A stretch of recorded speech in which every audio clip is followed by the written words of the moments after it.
Amigos míos, qué placer tan grande esto que voy a hacer ahora. Yo ayer vi un video de Univista TV, el heredero de Cayo Coco, un cubano que definitivamente Cuba tiene diamantes, diamantes vivientes, patrimonios espirituales de la nación cubana caminando por la vida, por Estados Unidos. Este señor que yo te voy a mostrar hoy en esta entrevista que le hizo Univista es uno de esos ejemplos. El heredero de Cayo Coco, un ejemplo de cubano, un ejemplo de integridad, de decencia, de qué cosa más linda para en este cierre de año compartir con ustedes este tipo de personas que demuestran que Cuba tiene un potencial enorme y con su vida también te muestra lo que pudiera haber sido Cuba de no haber bajado de la sierra el tiranosaurio mayor. Es descomunal. Estoy hasta nervioso porque es un tipo que inspira cosas lindas. Vamos a ver esto. Mi primera entrevista es con Mario Echavarría, un hombre de Cuba que se fue huyendo de La Habana bajo la sombra del Che Guevara y que llegó a convertirse en una de las personalidades más importantes a nivel mundial para la compañía General Electric. Una historia de superación, de amor a Cuba y sobre todo de exilio. ¿Dónde comienza la historia de Don Mario? Ahí ¿De está. dónde es usted? Mira, yo soy de Punta Alegre, un pueblito en el norte de Camagüey, en el municipio de Morón. Mi familia eran los dueños de Cayo Coco y entonces teníamos un barco grande para transportar cosas y teníamos un velero muy lindo que se llamaba La Rosa de Morón. Y esa fue mi niñez, la playa, el mar, tal. Me pareció escuchar, si no me equivoco, que este señor ahora mismo tiene 92 años. O sea, se mantiene súper lúcido, enterito, está completico. Vamos a seguir escuchando. Lo que tiene este hombre para contar es maravilla. Imagínense, un cubano de 92 años con esa lucidez, ya te digo, es un tesoro viviente. Bueno, el Cayo Coco era de mi bisabuelo. Una cuestión muy curiosa, porque tuvo 6 hijos. 3 hablaban y 3 eran sordomudos. Entonces, ¿qué pasó? Que los 3 sordomudos nunca se casaron. El varón, hermano de mi abuela, que hablaba, se casó. Mi abuela se casó y su hermana se quedó solterona, que fue la que administraba Cayo Coco, se llamaba Carmen Cueva. Sí. Entonces, mi abuela se casó con un vizcaíno. Por eso que soy Echevarría. Ella era Cueva. Un momentico. Ahí es donde tú visualizas el espíritu que tiene, por ejemplo, la novela 100 años de soledad, ¿sabes?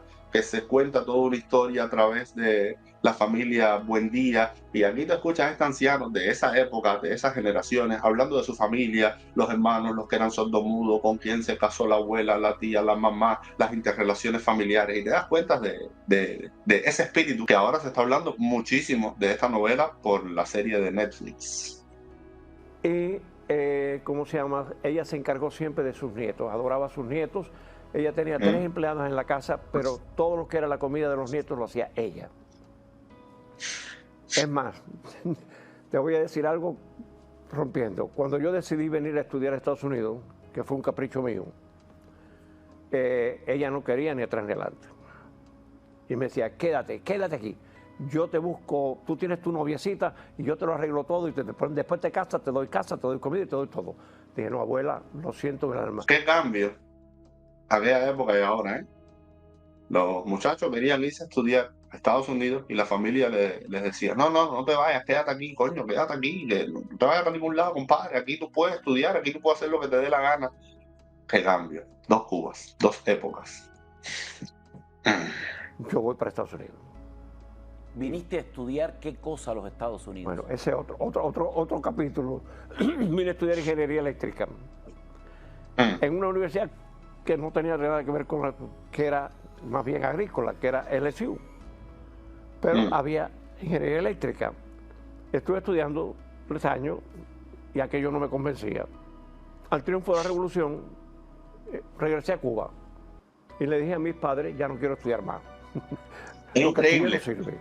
Es increíble, un momentico, es increíble como a veces nos quedan clichés en la mente. Eh, Incluso en este señor, que ya te digo, es un tesoro viviente, pero se le van cositas como el triunfo de la revolución. O sea, para mí, yo antes usaba también esa expresión, el triunfo de la revolución. No triunfó ninguna revolución. Fue una mafia que bajó, se apoderó del país, desnudó a Cuba de su riqueza espiritual, material, patrimonial, de todo. Entonces eso no es el triunfo de ninguna revolución.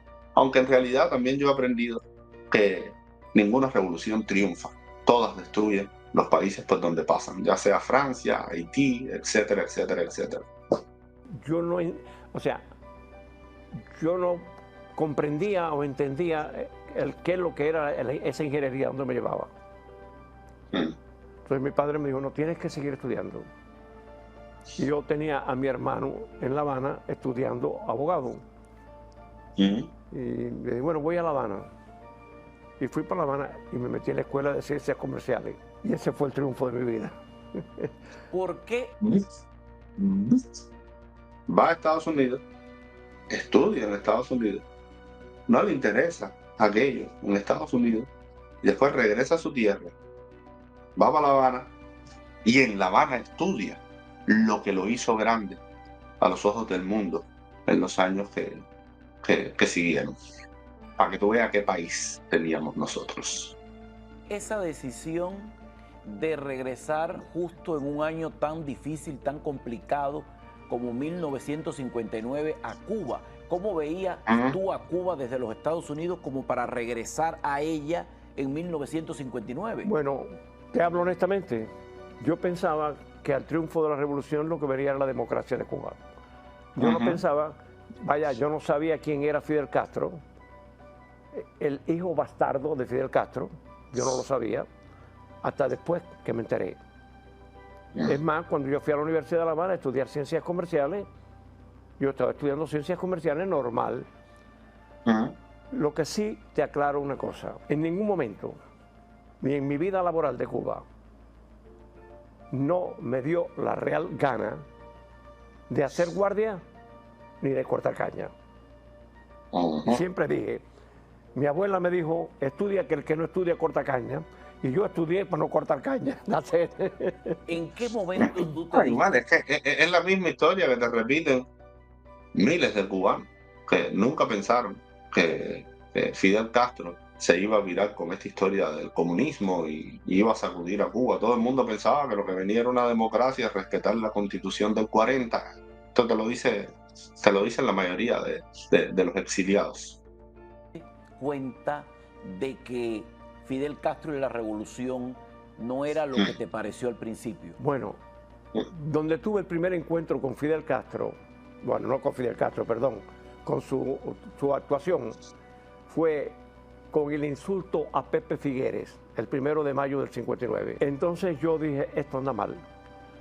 Conocí a mi mujer en la Universidad de La Habana y le ofrecí matrimonio. Me río porque tenía otra novia en otro lugar y la conocí el 30 de diciembre y ya el 31 seguí con ella y me casé. ¿Y la que estaba en el otro lugar, dónde era? Era de Guara. ¿Y se quedó sin Guara? Se quedó, no, fue más triste, fue más triste. Ella había comprado su refrigeradorcito en la casa y vino una tormenta y ella fue a desconectarlo y cayó un rayo y la mató. Terrible. Mira tú. Eso me dio a mí un dolor grande. Tremenda. No, Y eso el tipo, para mí fue... un momentico, y el tipo tratando de hacer un chiste. Bueno, él no sabía, ¿no? Pero qué duro. Entonces vivía en Guara, se quedó sin Guara. Y dice el señor, no. Y se la llevó un refrigeradorcito. Esto es una tarea delicada para el entrevistador, que de momento se queda y dice, coño, me tira pata, pero hasta los cocotes. Seguimos. Uno de los primeros dolores grandes de mi vida, porque no me sentía culpable, pero sí me dolía que le hubiera pasado.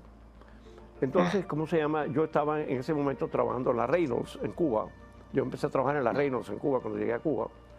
Y yendo a la Universidad de La Habana, y trabajando con la General Electric y todas estas cosas.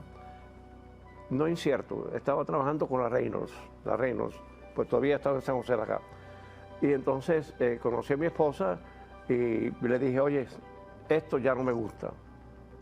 O sea mí que no me gusta. la Reynolds estaba en San José de las Lajas. ¿Qué hay ahora en San José de las Lajas? A ver, ¿hay alguna empresa grande, alguna industria grande ahí? ¿Qué hay ahí? Y yo creo que me voy de Cuba. En ese momento todavía la familia conservaba la propiedad de la playa de los abuelos, el Cayo. Bueno, no, El Cayo Coco. como diríamos, Expropiación. de expropiación que hubo fue latifundio y en ellos cayó el Cayo. Entonces, Estamos hablando de qué porción de tierra, qué espacio. 2.403 caballerías de tierra. Tan grande como casi el condado de ahí. Enorme. Enorme, enorme. Enorme. Esa es otra gran historia. Yo, el tiempo que mantuve en Cuba, al final yo tuve que mandarle la medicina para las diabéticas de mi familia porque le quitaron todo y cuenta de banco. Y todo en el 61. Lo más bonito para la gente que le encanta hacerse los desbloqueos. Ese Cayo ahora está repleto de hoteles. Ese Cayo ahora mismo está repleto de hoteles de los militares de Gaesa con empresarios inescrupulosos del mundo entero que sin importarle los cubanos van para ahí, se aprovechan de todo eso. Ahí jamás ha ido un cubano. O los cubanos que van son los que pueden ir gracias a los familiares que tienen afuera. ¿Tú me entiendes? Y eso era propiedad de un cubano, de una persona. Entonces eso debía ser de Cuba, porque eso los cubanos, ¿verdad? Esa es la mentalidad comunista que no te ha sacado del coco. La propiedad privada se respeta. Porque si no ocurre lo que ha ocurrido con Cuba, que es lo que es de todo no es de nadie, y el país entero está destruido. Es así de simple. Con un gran impresentable, con un asesino, cuyo nombre es Ernesto Che Guevara. Cuéntame esa historia. Bueno, mira, no es que, ¿cómo se llama? La gente está equivocada. Cuba ha engañado al mundo diciendo, yo no estoy defendiendo al Che Guevara en este momento, estoy diciendo la realidad de lo que pasó. Acuérdate que el Che Guevara el Che Guevara era pro-chino y cuando él fue a Argelia, creo que fue, acusó a Rusia de estar explotando Cuba.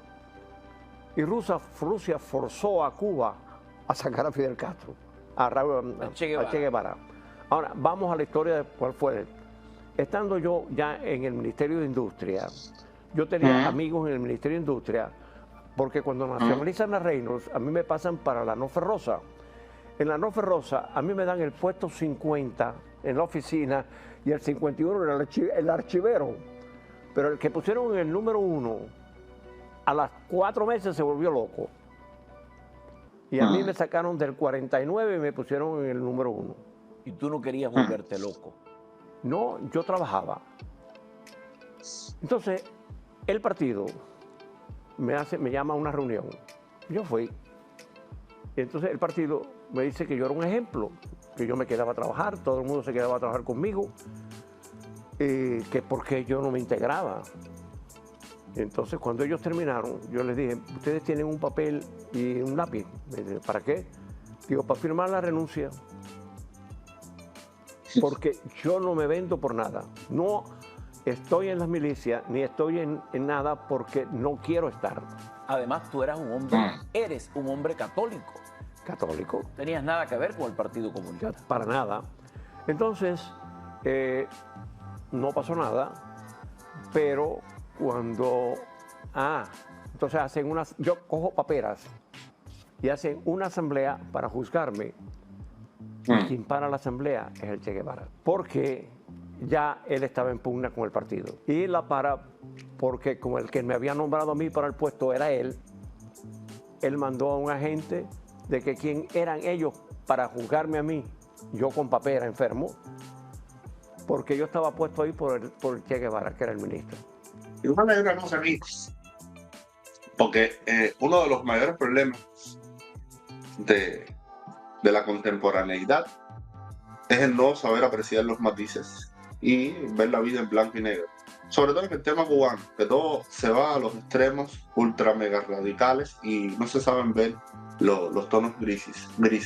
Esto no significa que Ernesto Che Guevara no sea un asesino, un criminal, uno de los tipos más aborrecibles que ha pisado Cuba, pero también tuvo sus aciertos en cuestiones económicas. Yo he escuchado varias anécdotas de este tipo, del Che, en cuestiones económicas, donde tenía un pensamiento pragmático. Es verdad que cuestionó a Rusia, y le gustaba más el giro que estaba tomando China. Yo recuerdo hace ya algunos años que leí un libro sobre la planta de níquel en Moa y había un trabajador que era católico y tenía, por cuestiones de represión y el miedo y la revolución y el ateísmo y Carlos Marx y la religión es el opio del pueblo, este trabajador tenía que irse para una iglesia que quedaba como a 3 pueblos.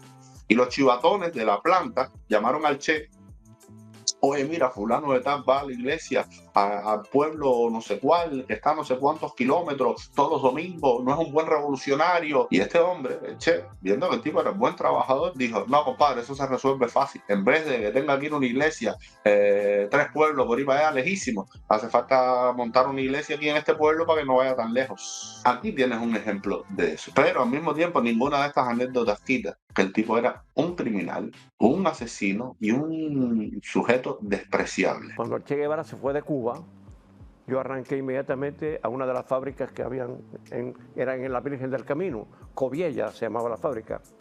Fui y le dije, ¿por qué al Mariano Rodríguez, que era el administrador? Le dije: Mariano, me voy de Cuba, pero tú eres mi amigo. Yo voy a venir para aquí a trabajar contigo y ayudarte, pero te digo que me voy de Cuba. Bueno, pero no se lo digas a nadie. Digo: no se lo digo a nadie. Y empecé a trabajar allí. Y estuve trabajando ahí mientras que arreglaba todas mis cosas.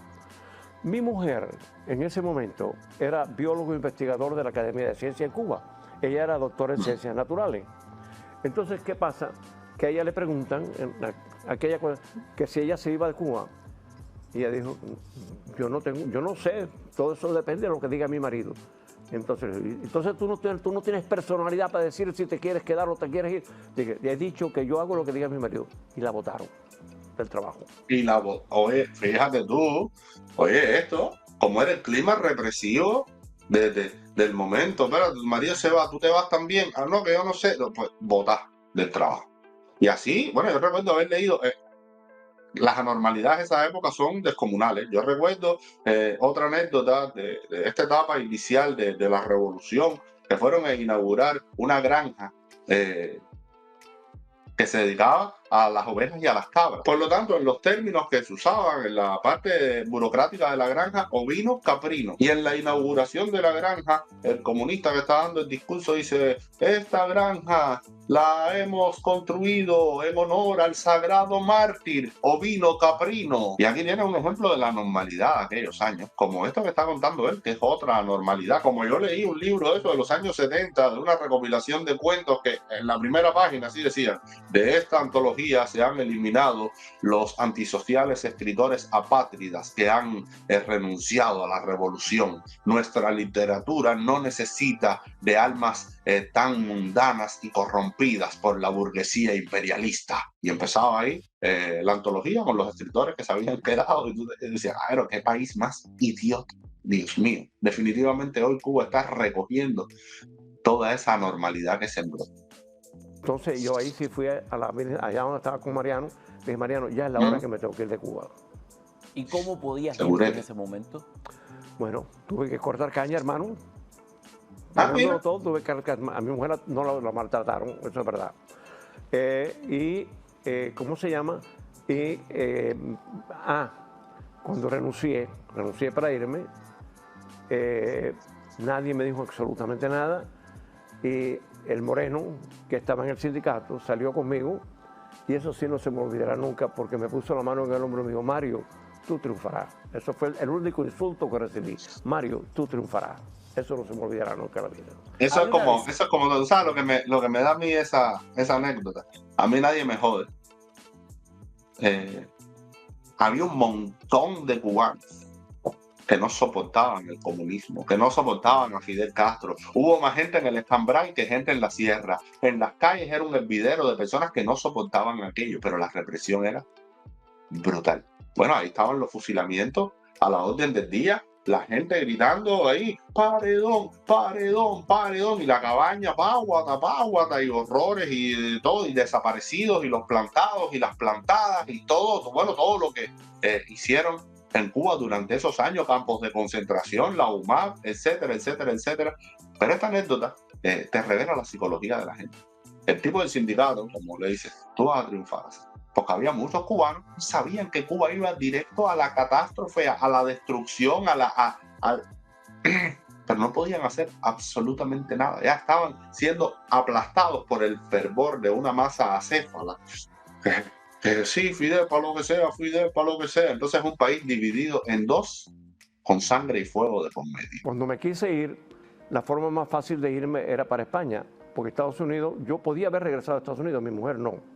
Vaya, en aquel momento no era fácil. Entonces dije, vámonos para España. Yo tenía familia en España. Pues la familia de mi padre de España siempre decía por qué yo había venido a estudiar a Estados Unidos, en lugar de haber ido a España. Pero yo no me arrepiento de haber venido a estudiar a Estados Unidos, porque aquí fue donde aprendí inglés y aprendí portugués, porque en la universidad había que aprender otro idioma y yo decidí aprender portugués porque dije, quiero hablar los 3 idiomas principales de América. Entonces me fui para España y en España fue donde alguien me dijo, General Electric necesita a alguien para la fábrica de televisores, y fui a dar a la fábrica de televisores. Hice un trabajo fantástico porque había un solo sistema de contabilidad para la fábrica de televisores y la fábrica de electromedicina. Y había que separarlo. Y yo separé todo. Y cuando separé todo, era que iban a vender la fábrica de televisores porque no tenían tecnología para el sistema PAL europeo. Y yo dije, me quedé sin trabajo. Y el americano dijo, no, tienes un puesto en Bilbao.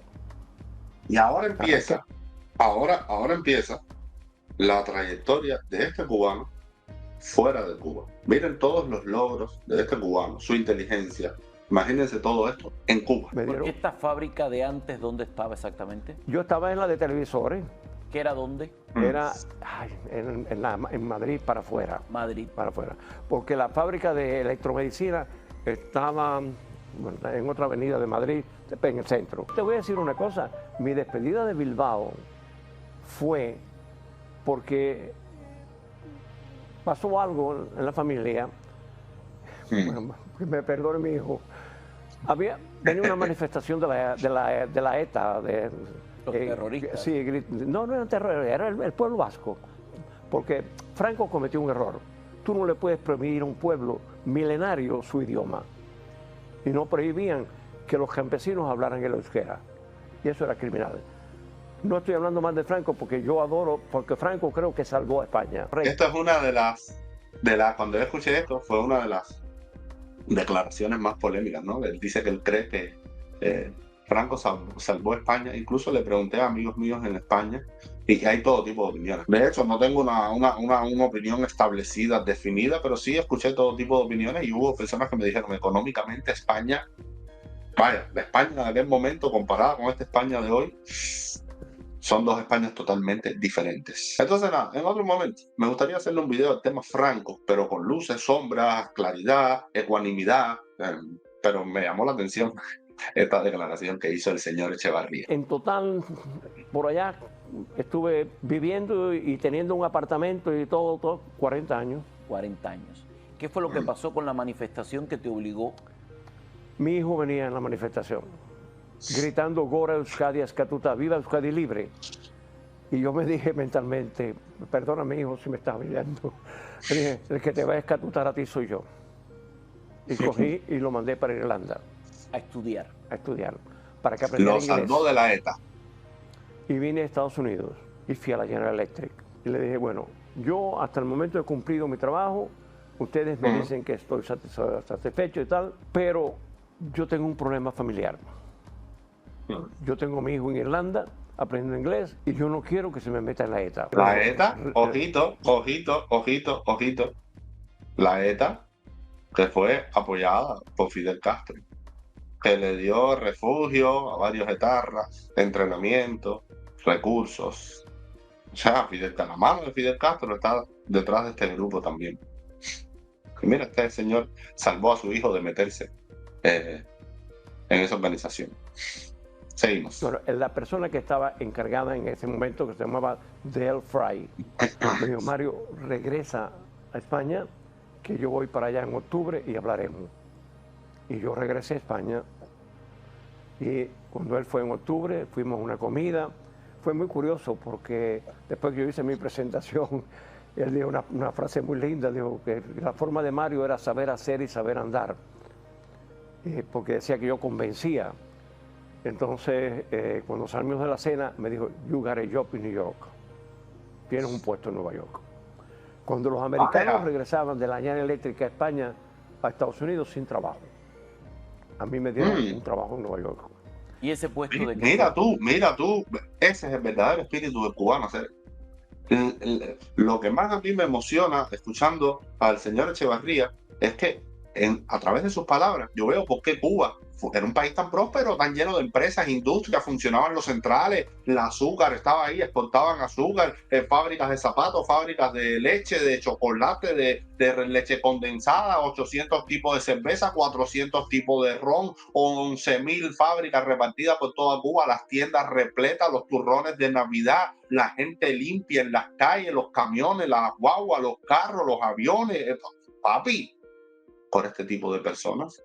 Aquí tú te das cuenta de ser un cubano que salió de la choza de Fidel Castro y de momento en España, éxito. Y de España para Estados Unidos, para Nueva York y no en cualquier cosa, la General Electric, ¿ok? Una de las empresas líder del mundo. Ahí está el espíritu del cubano. O sea, mira, tú quieres, por eso te pongo este video, para que te bajes de la nube, de toda esta pila de los ambientosos, los reparteros, y te fijes en los modelos que de verdad tienen que inspirarnos a nosotros. Entonces imagínate, de estar en una oficina, ser de director financiero, porque fue lo que yo llegué a ser, vicepresidente, director financiero de una fábrica de 6.500 obreros y empleados. Ahí se hacían locomotoras, se hacían turbogeneradores enormes. Entonces, venir a meterme en una oficina en 570 y Lexington Avenue era como volverte loco. Hacer estudios financieros. Dios siempre ha estado de mi lado. En eso, el viejo que estaba en la General Electric, ¿ves?, que era el que estaba encargado de todas las relaciones bancarias, se muere. Y me agarran a mí y me dan el puesto. Y ahí entonces empecé de nuevo, Mario de Echevarría de nuevo. Relaciones bancarias para todo el mundo. Y trabajando ya en esa situación, ya yo estaba encargado de trabajar ya con los bancos, con los gobiernos, por ejemplo, con el Exim Bank, con todas esas cosas. Y llega un momento en que la General Electric vende su edificio, dona su edificio en Lexington Avenue, en la 47. Entonces a mí me trasladan para los headquarters de General Electric en Fairfield, Connecticut. Y hay el problema de Suramérica, que no había financiación para Suramérica. Entonces me preguntan qué se podía hacer. Y digo, vamos a buscar una financiación en otra parte. ¿Pero cómo en otra parte, Mario? Y digo, bueno, a mí sí me ocurre, voy a Japón. Bueno, en primer lugar, yo estuve encargado de todas las relaciones bancarias de la General Electric. O sea que, a ver, para ir remarcando el recorrido. Cuba, España, Nueva York, Connecticut, ahora Japón. Fíjate todo el recorrido y trabajando con plata. O sea, tipo de las transacciones bancarias de la General Electric, estamos hablando de millones para aquí, millones para allá, hablando con bancos, con gobiernos, con cosas. Fíjense qué capacidad tenía este hombre. Tiene, porque definitivamente es una bendición de Dios, esa mente lúcida que aún tiene. Citibank, yo tengo cajas de fósforo, de cerilla, con el día que almorcé, con cada banco, con quien estuve, yo las tengo una cosa así guardada. Lo mismo es corrido. Yo tengo barajas de todas las aerolíneas, de todo lo que volé alrededor del mundo. Todo eso lo tengo guardado. Entonces, a mí se me ocurre, vamos a buscar formas de financiación para Sudamérica. Entonces fue que fui a Japón. Y negocié con varias compañías, pero llegué a un acuerdo con Mitsubishi, que fue muy curioso, porque fue un acuerdo que los forcé a que tenían que firmar el acuerdo con exclusividad para la General Electric. Que ellos no podían hacer trabajo para ninguna otra empresa americana. Y la firmaron. Y entonces fue donde yo empecé entonces el financiamiento para América Latina de la fábrica de General Electric de equipos de electromedicina. A mí me encanta también escuchar esto, porque está lo que él dice en un primer texto y lo que se infiere en una segunda y tercera lectura de manera implícita. ¿Viste cómo funciona la globalización y el mercado?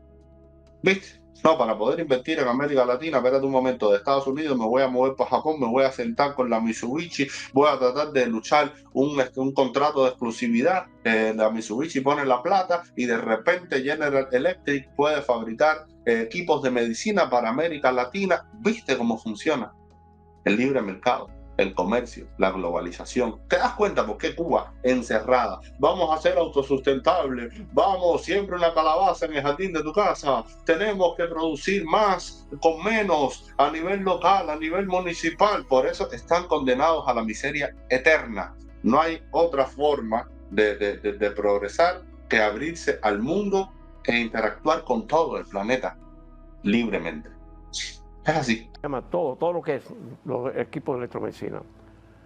Y ahí fue donde me trasladaron ya para Miami, para cubrir América Latina, porque ellos quisieron trasladarme a Brasil, porque había una fábrica grande en Brasil. Yo dije que no, que si querían que yo cubriera América Latina, porque yo hablaba portugués y hablaba español, que me trasladaran para Miami. Y me hicieron una oficina en Fort Lauderdale para cubrir Sudamérica. O sea que próximo destino, Miami. De Japón para Miami, ya pasando, ya pasó por España, por Connecticut, por Nueva York, Miami, la segunda patria de todos los cubanos. Y tenía japoneses trabajando conmigo. ¿Y qué te voy a decir? Era precioso, dándole la vuelta al mundo. En 5 veces le di la vuelta al mundo en una semana, porque los equipos de electromedicina venían de Japón, de Francia y de Estados Unidos. Y yo tenía que estar comunicándome con todo y visitándolo. Perdóname que me estoy posiblemente yendo, pero llegó el momento en que ya me daba pena con mi mujer, porque me pasaba la vida en un avión. Y en eso viene un plan de retiro de la General Electric para reducir personal. Y yo me acojo. Aquello fue un desastre.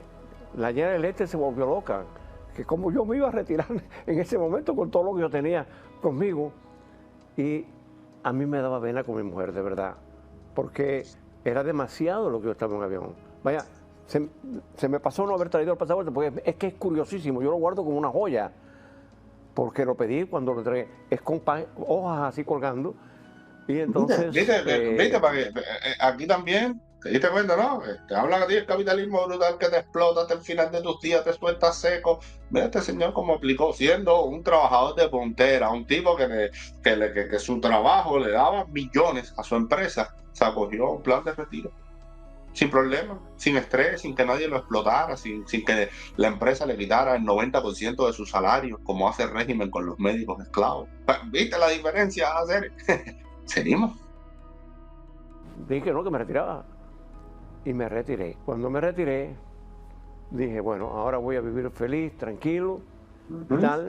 Y me seguí metiendo en enredo. Entonces me metí, bueno, déjame concluir lo de la General Electric. Ellos me pidieron, porque yo tenía 3 japoneses trabajando aquí conmigo, y me pidieron, yo tenía personas trabajando, porque estaba trabajando con Japón, entonces me pidieron que yo fuera a Japón y que le explicara a Mitsubishi que mi retiro era decisión mía.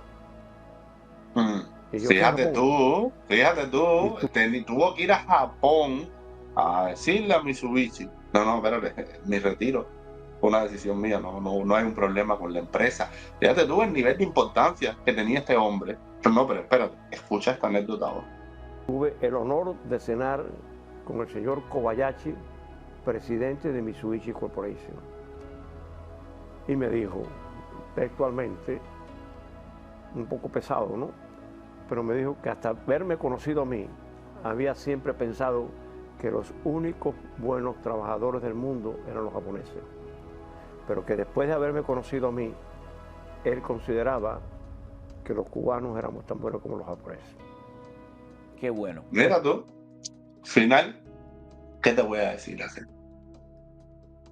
¿Qué te voy a decir hacer? ¿Te das cuenta por qué este cubano tiene que ser inspiración para nosotros, hermano? ¿Te das cuenta? Como se ha deformado el ser humano dentro de este proceso revolucionario.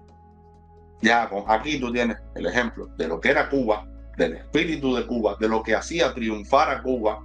Todo eso lo puedes sintetizar en la historia de un cubano como este señor, que vuelvo y te repito, es patrimonio de la nación cubana. Eso me lo dijo a mí el señor Kobayashi. Merecido. Entonces, yo hago mi plan de retiro y tal, porque me quise acoger, ¿no? Y la General Electric busca una persona para cubrirme, porque el jefe que estaba también le molestaba el sueldo mío. Mi sueldo era altísimo en ese momento. Yo estaba sobre $200,000 En ese momento. en ese momento. Y buscó a uno y se formó un enredo enorme y vino a traerme una placa y me dice, Mario, ¿quién sabe que tú te vas a jubilar? Dije, el mundo entero, pues ya se lo he dicho a todo el mundo. Y era verdad. Por donde quiera que fui, mira, me homenajearon en Chile, me homenajearon en Brasil, me homenajearon en Argentina, porque eso era lo... A mí me dijo un día una persona, ¿por qué tú siempre enseñas? El día que sepan más que tú, te quitan el puesto. Y mi respuesta fue, el día que sepan más que yo, que cojan el puesto. Hay una cosa que a mí me llama mucho la atención. Estaría bueno para hacer un video. En el mismo proceso de destrucción de Cuba, de todos los planes estos de Fidel, todas las imbecilidades que fracasaron, las afro los 10 millones, donde La Habana, la Ciénaga de Zapata, sembrar arroz en el fondillo, los cocodrilos, todas esas anormalidades de Fidel Castro.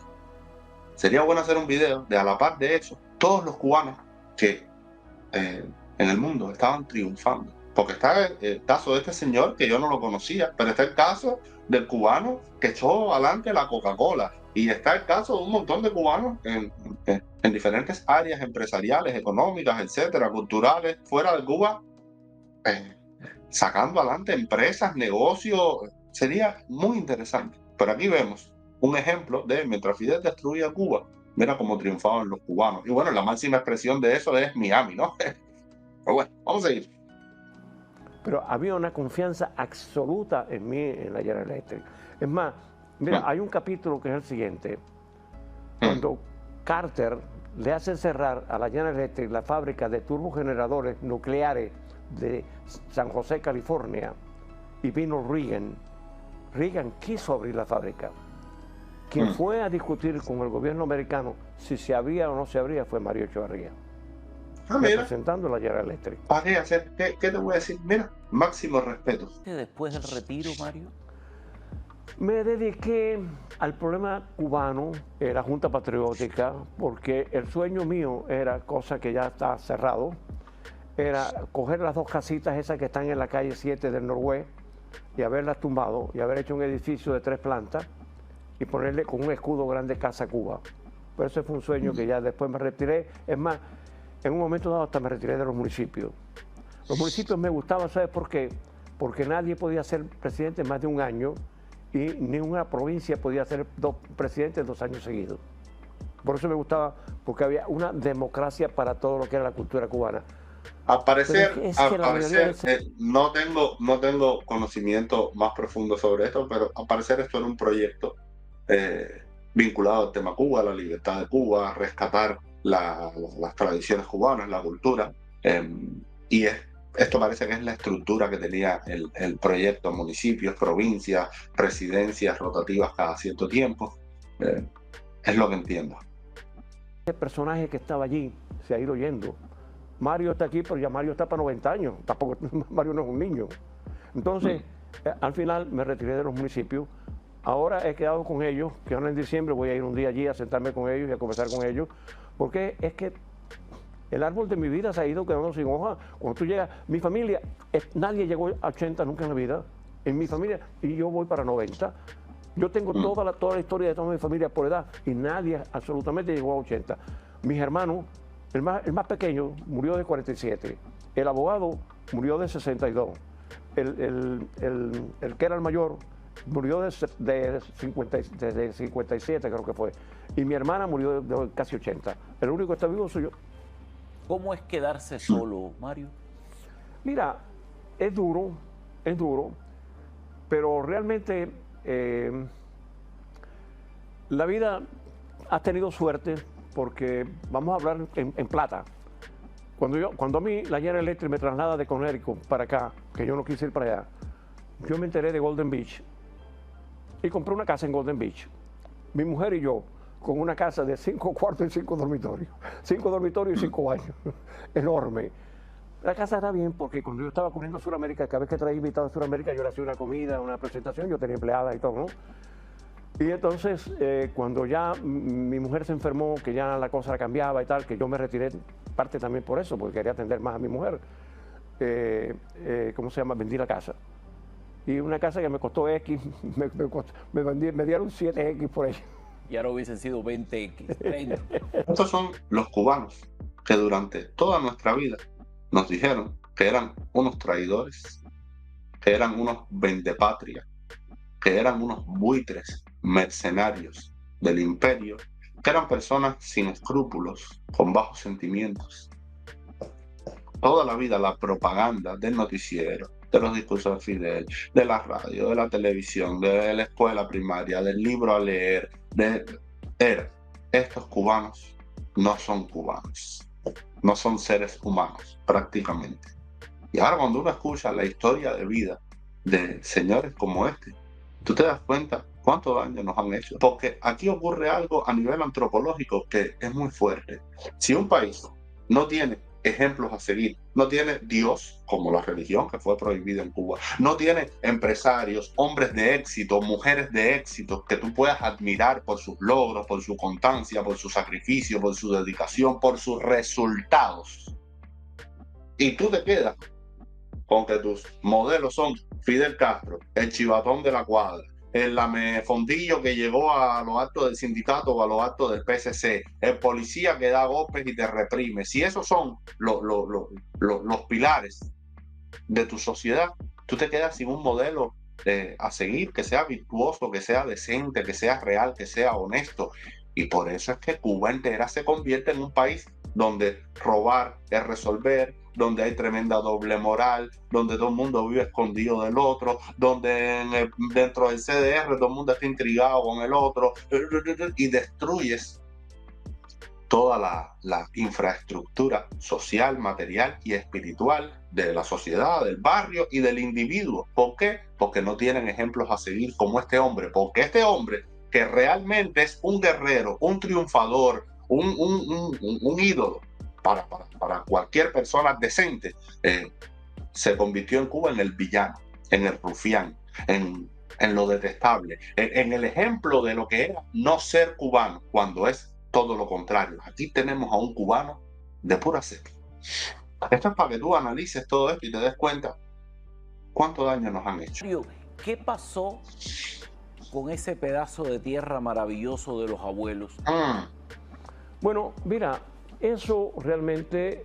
¿Eso está lleno de hoteles en este momento? Hicieron muchos hoteles, muchos hoteles.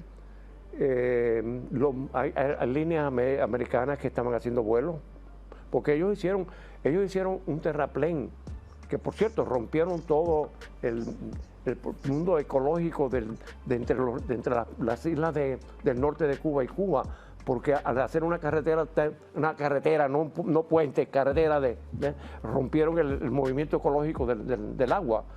Entonces, ¿cómo se llama? Pues hicieron los hoteles y todo eso.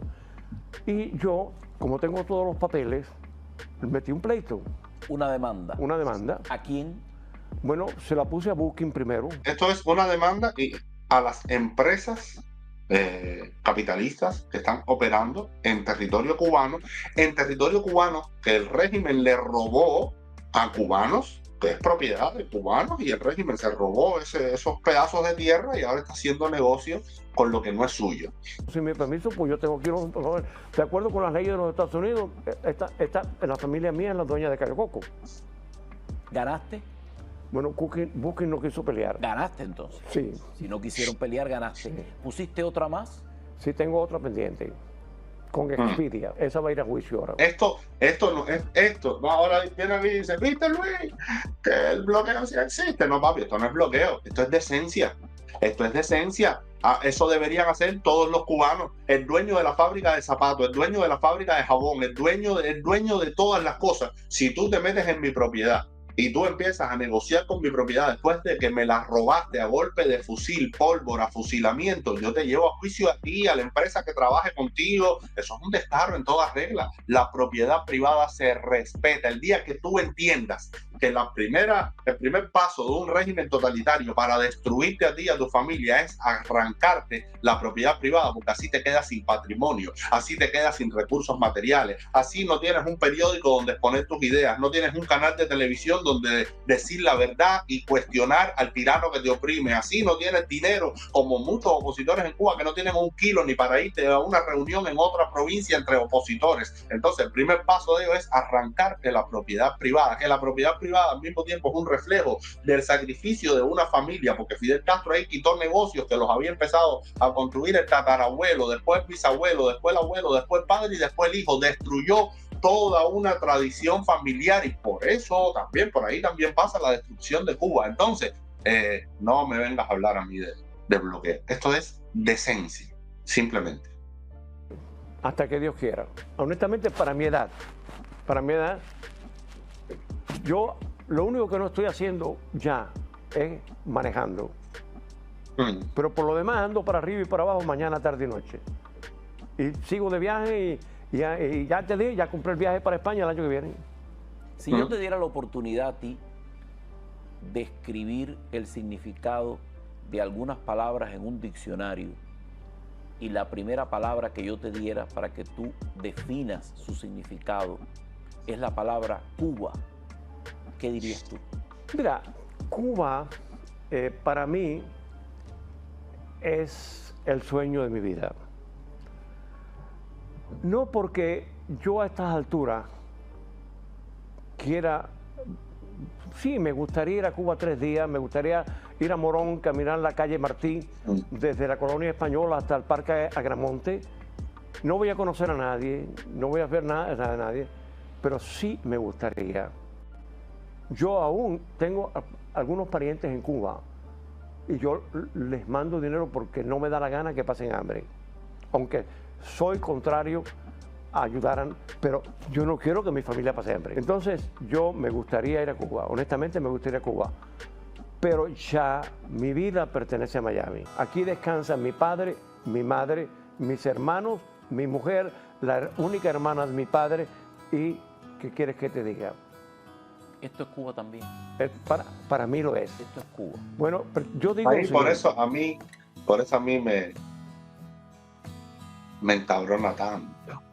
Cada vez que se vuelve viral el último Godofredo Sonsopilote de turno criticando a Miami.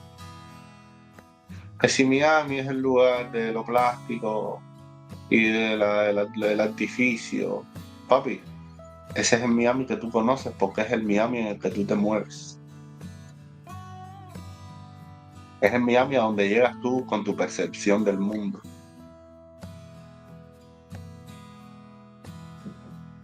Para mí, Miami, lo que yo conocí de Miami, y la gente, las personas que yo conozco y con las que hablo todos los días que viven en Miami, tienen otra perspectiva de Miami, adoran a Miami, reconocen el gran logro de los cubanos en Miami. De hecho, Miami en sí es un gran logro de los cubanos.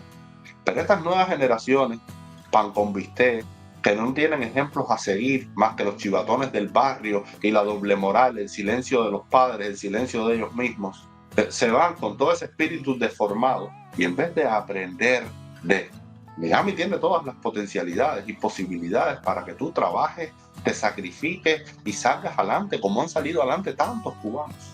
Pero estos muchachones se quedan con esa mentalidad obtusa, daño antropológico, y hacen estos videitos para recoger el estado de opinión de una masa, sobre todo lo que va entrando a Miami, que son gente que ni le interesa saber lo que es la democracia, lo que es la decencia, por qué funciona Miami y el capitalismo y Cuba no, que quieren convivir con el destaro, con el represor que también se escapó de Cuba y está viviendo al lado de ellos ahí en Miami, y esa nada. Y salen a hacer estos videitos para volverse virales. Por eso yo lo que quiero que se vuelva viral es este señor y esa otra Miami, que sí es un faro, bueno, la ciudad del sol. ¿Ok? Sí. Y me van a perdonar lo que lo escuche. Yo digo, ¿por qué no le ponen un monumento a Fidel Castro en el downtown de Miami? Gracias, Fidel. Este señor es caliente. Él es caliente. Mira la pega que él tira ahora. Él es caliente, caliente, caliente. Dale, gracias, Fidel. exprésate. Es Miami lo que es Miami. Porque eso era lo que iba a hacer La Habana. En La Habana se hizo el primer edificio de hormigón fundido del mundo.